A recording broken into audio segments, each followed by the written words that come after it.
Huygens principal. Huygens principal को समझने से पहले हम देखेंगे वेव फ्रंट। अब वेव फ्रंट क्या होता है, ये हमारे लिए डायरेक्ट सीबीएसई में क्वेश्चन भी आता है, what do you mean by wave front और what are the types of wave front. So definition अगर हम बात करें तो locus of points which oscillates in same phase is called a wave front. ऐसा लोकस पॉइंट्स का जो एक ही फेस में ऑस्किलेट करता है उसे हम क्या बोलते हैं, वेव फ्रंट।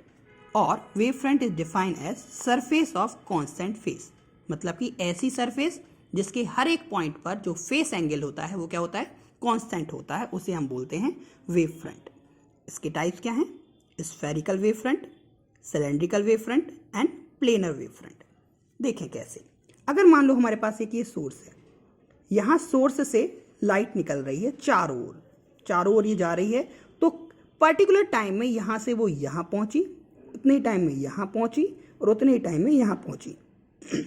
अब ऐसे ही यहाँ ये चारों इनर वाले स्फीयर की बात करें तो एक फिक्स टाइम के बाद सेम डिस्टेंस पे पहुँचेगी। क्यों?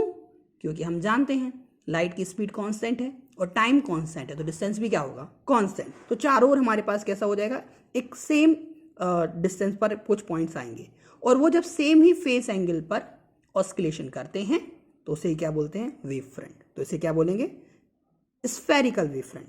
अब यहाँ पॉइंट जो सोर्स था वो क्या था, पॉइंट साइज था, लेकिन अगर सोर्स हमारा यूनिफॉर्मली लीनियर डिस्ट्रीब्यूटेड हो, मतलब यहाँ सोर्स क्या है, एक लाइन है, यहाँ आप मान सकते हैं एक बल्ब था तो यहाँ एक ट्यूब लाइट है, तो अब इसके चारों ओर स्फेरिकल फॉर्म में ऐसे बैंगल टाइप बनाते हुए चारों ओर स्फेरिकल टाइप में आपके क्या होंगे, सेम डिस्टेंस पर और सेम टाइम बाद सेम डिस्टेंस पर फेस एंगल सेम होंगे। तो इसका जो वेव फ्रंट बनेगा वो कैसा बनेगा, सिलेंड्रिकल।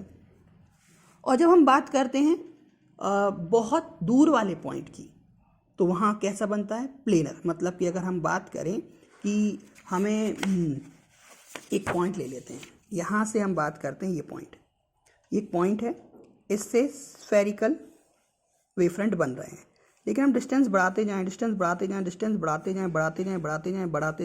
तो ये देखिए है तो स्फेरिकल ही बन रहा है, लेकिन जब बहुत डिस्टेंस बन गई तो ये कैसे दिखने लगे, पैरेलल, दैट मीन प्लेनर। तो जब हम डिस्टेंस बढ़ा देते हैं तो कैसे दिखने लगते हैं, वो प्लेनर हमारे वेव फ्रंट दिखने लगते हैं। अब देखते हैं हाइगन प्रिंसिपल क्या है। तो अकॉर्डिंग टू हाइगन principle, each point of the wave front is the source of a secondary disturbances and the wavelets emanating from these points spread out in all directions with the speed of wave. These wavelets emanating from the wavefront are usually referred as secondary wavelets, and if we draw a common tangent to all these spheres we obtain the new position of wavefront at later time. That means what? देखते हैं।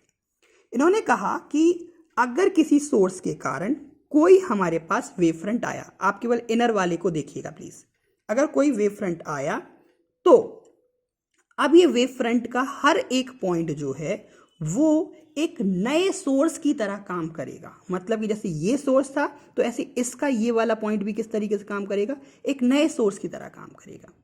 अब नया source है तो वो फिर क्या करेगा, फिर से नई वेव फ्रंट बनाएगा, क्योंकि उससे निकलने वाली रेज एक फिक्स टाइम इंटरवल के बाद एक फिक्स टाइम पर पहुंचेंगी। यहाँ देखते हैं हमारे पास इनिशियल एक सोर्स था S।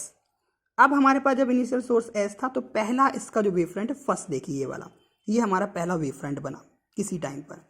अब इसके कोई 3 पॉइंट ले लिए हमने, A, B, C। अब कुछ टाइम बाद B से निकलने वाली रेस B डैश पर पहुंचेंगी, A से निकलने वाली रेस A डैश पर और C से निकलने वाली रेस C डैश पे पहुंचेंगी, क्योंकि तीनों की स्पीड सेम है और टाइम भी हमने ले लिया फिक्स, तो डिस्टेंस भी क्या होगी, v इंटू टी कॉन्स्टेंट।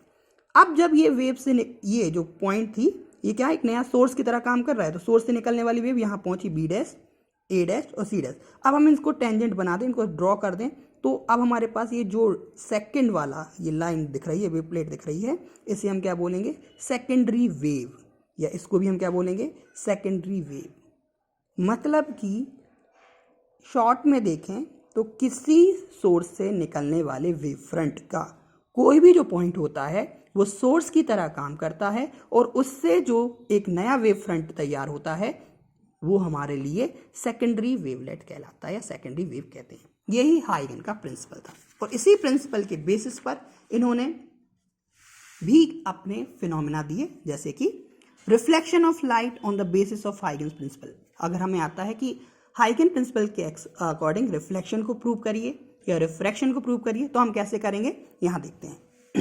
हमारे पास ये रिफ्लेक्टिंग सरफेस है। अब रिफ्लेक्टिंग सरफेस में आप यहाँ देखें ए बी जो है वो हमारे लिए इंसिडेंट वेव फ्रंट है। अब इंसिडेंट वेव फ्रंट है तो A B behave as a source of light and generate secondary wavelets. मतलब कि ए बी का हर एक पॉइंट कैसे बिहेव करेगा, सोर्स, क्योंकि ये भले ही एक वेव फ्रंट है लेकिन हाइगन का सेकेंडरी वेव प्रिंसिपल क्या कहता है कि वेव फ्रंट का हर एक पॉइंट एक सोर्स के जैसे काम करता है, तो वहाँ से वेव और निकलेंगी। तो अब आप ध्यान से देखिए, ये जो ए बी है ये रिफ्लेक्टिंग सरफेस से कितने एंगल पर है, आई एंगल पर। अब टी टाइम बाद जब बी से निकलने वाली, ये बी एक सोर्स हो गया, पॉइंट सोर्स हो गया, बी से निकलने वाली रेस सरफेस पर पहुंची सी तक, तो ठीक उतने ही टाइम में ए से भी तो निकलेंगी वेव, तो ठीक उतने ही टाइम में ए से निकलने वाली वेव कहाँ पहुंचेंगी, डी तक। मतलब कि ए कहाँ पहुंच गया, डी पर, और बी पहुंच गया सी पर। तो जो हमारा इंसिडेंट वेव फ्रंट था ए बी, उसका रिफ्लेक्टिंग वेव फ्रंट हमें क्या बन गया, सी डी। अब अगर हम देखें यहाँ, ये हमारा हो गया ए बी सी ट्राइंगल और ये हो गया हमारा ए डी सी ट्राइंगल। हमारे पास एंगल है ये वाला आई और ये वाला आर, और कॉमन क्या है हमारा, ए सी हमारा जो कॉमन लाइन है। तो हम जानते हैं कि speed of light v is constant then reflected wave front is C D, हमें मिल गया। अब चूंकि 20 जो टाइम इधर लगा वही टाइम इधर लगेगा। हम जानते हैं स्पीड इक्वल टू होता है डिस्टेंस अपॉन टाइम, तो time equal to distance upon speed. तो बी से निकलने वाली की डिस्टेंस कितनी थी वेव फ्रंट की, बी सी, ठीक है, और स्पीड कितनी है वी, तो बी से सी तक पहुंचने लगा time t equal to B C by v, और सिमिलरली ए से डी तक पहुंचने लगा time A D upon v. तो वी से वी कैंसिल, तो हम क्या कह सकते हैं, B C equal to A D. मतलब हमारे लिए समझ में आएगा कि B C distance A D के इक्वल है। अब in triangle A B C, अब ए बी सी में देखें तो हम देख सकते हैं साइन आई इक्वल टू क्या आएगा हमारे पास, साइन आई इक्वल टू आएगा बी सी अपॉन ए सी, ठीक है, या बी सी इक्वल टू क्या आ जाएगा, ए सी इंटू साइन आई, इक्वेशन 2। सिमिलरली आप ट्राइंगल देखेंगे ए डी सी। अब ए डी सी में साइन आर निकालेंगे तो क्या आएगा, ए डी अपॉन ए सी, या sine r equal A D upon A C, या A D equal to A C sine r. अब आप पहली इक्वेशन में कह चुके हैं कि B C equal to A D, तो मतलब कि ये वाली वैल्यू इसके इक्वल है, तो हम क्या कह सकते हैं, A C sine i equal to A C sine r. मतलब कि by equation 1 2 3 we can say A C sine i equal to A C sine r, और ए सी से ए सी कैंसिल, तो sine i equal to sine r, और inverse लिखने पर तो क्या आ जाएगा, angle i equal to angle r. That means ये प्रूव कर रहा है किस फॉर्मूला को, रिफ्लेक्शन ऑफ लाइट फिनोमिना को। तो हाइगन के बेस पर भी हम रिफ्लेक्शन प्रूव कर सकते हैं, और ये क्वेश्चन आपको बोर्ड में आ भी सकता है।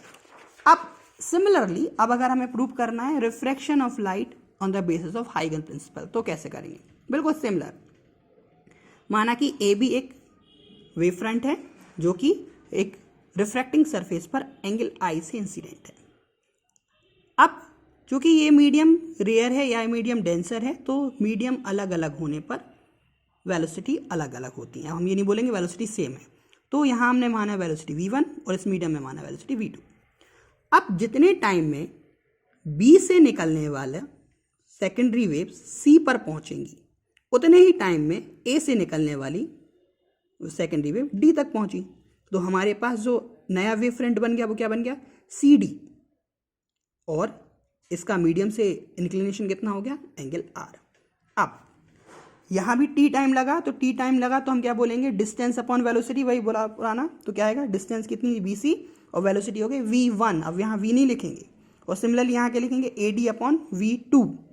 अब दोनों टाइम कांस्टेंट है तो हम क्या लिख सकते हैं, इसको इधर ले आई, इसको इधर ले आई, तो क्या बोल सकते हैं, BC upon AD equal to v1 upon v2, equation 1। अब फिर से वही जो हमने पिछली बार किया था, ट्राइंगल ABC में साइन आई लगाएंगे और ट्राइंगल ADC में साइन आर लगाएंगे।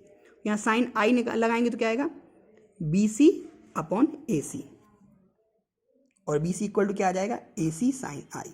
सिमिलरली यहाँ लगाएंगे तो क्या आ जाएगा, sine r equal to A D upon A C और A D equal to A C sine r, equation 3। अब यहाँ हमने क्या किया है, B C upon A D किया है, तो यहाँ भी हम क्या कर सकते हैं, इक्वेशन 2 डिवाइड इक्वेशन 3 कर देते हैं। तो जैसे हम इक्वेशन 2 डिवाइड इक्वेशन 3 करेंगे तो हमारे पास आ जाएगा B C upon A D की वैल्यू जो क्या है, V1 अपॉन V2, तो V1 upon V2 equal to A C sine i upon A C sine r. अब ए सी से ए सी कैंसिल, तो क्या आ गया, sine i upon sine r that is equal to V1 upon V2, और इसे ही हम क्या बोलते हैं, स्नेल्स लॉ। दैट मीन्स हाइगेन के प्रिंसिपल के बेस पर हमने क्या प्रूव कर दिया, रिफ्रैक्शन फिनोमेना भी प्रूव कर दिया।